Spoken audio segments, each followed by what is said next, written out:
Everyone, my name is Becky Johnson, and I am a violin and viola teacher in the Baltimore, Maryland, and DC areas, as well as the Suzuki coordinator at the Washington Conservatory, which is actually in Maryland. It's in Bethesda, Maryland. And I'm also a Credo alumnus from 2009, 2010, and 2012.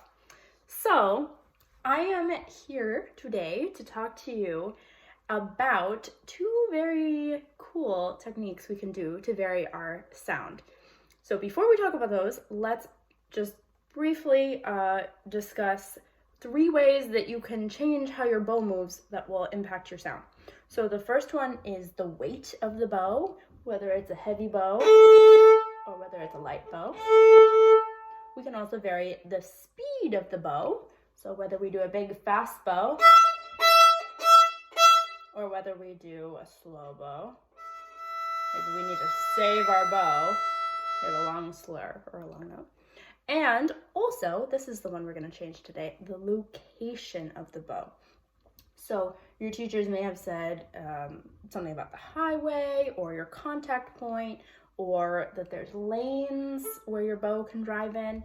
Any of those things, that's what we're talking about. So right in the middle is a very nice contact point, a very nice location. But then you can also imagine that your bow could be over here or here or here or here, or anywhere in between.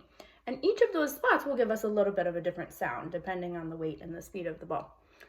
So that brings us to today's topics, which are sol ponticello, which means to play at the bridge, so all the way at one extreme of the location, and sol tasto, which means to play at the fingerboard. So let's talk about what these sound like. Let's try them out. So if you play at the bridge, sol ponticello, you'll imagine it. You can hear a kind of bright, sparkly sound, and you can also do that at the tip and with tremolo, which can give you a very spooky sound.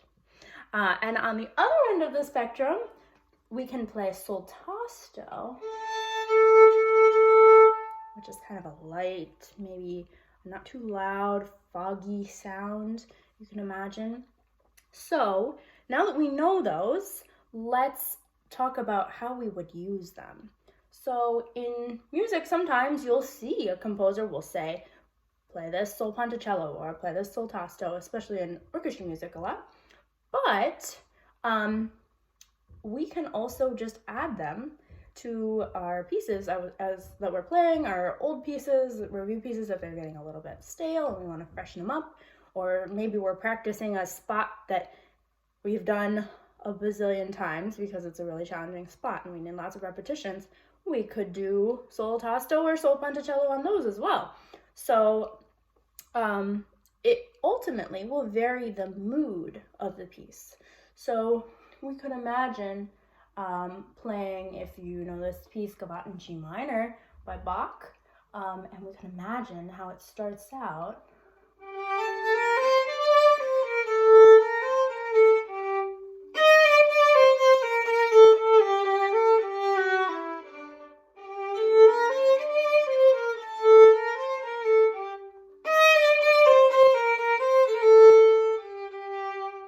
Using sol tasto when we have kind of, unsure or maybe sad, kind of when we want that foggy mood.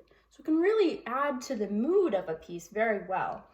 So on the other end, the sol ponticello, maybe we're practicing a tricky spot from Murray Lily Gavotte, and we need to make sure that our notes are in tune, but we've done it so many times that we want to vary the bow. Maybe we want to do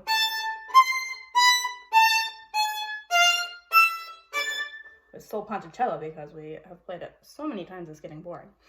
So those are 2 ways that we can use them. We can also just use them for fun anyway to gain control of where we keep our contact point.